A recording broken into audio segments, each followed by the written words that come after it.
નમસ્કાર દર્શક મિત્રો, યલગા ન્યૂઝ ગુજરાતી સાથે હું છું આપની સાથે પાયલ બામણિયા। તો જોઈએ આજના મહત્વના સમાચારમાં।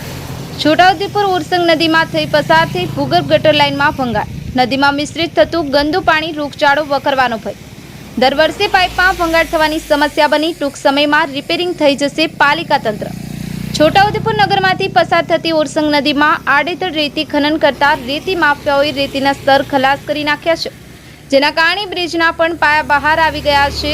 સાથે સાથે નગરમાંથી પમ્પિંગ સ્ટેશન પર ઉતરી જતી ભૂગર્ભ ગટર લાઇનમાં ભંગાણ પડી ગયું છે, જેના કારણે નદીમાં દૂષિત ગંદુ પાણી ભેગું થયું છે, જેના કારણે મચ્છર અને જીવજંતુઓનો ઉપદ્રવ અને નદી કિનારે રહેતા રહીશોમાં રોગચાળો ફેલાવાનો ભય રહે છે।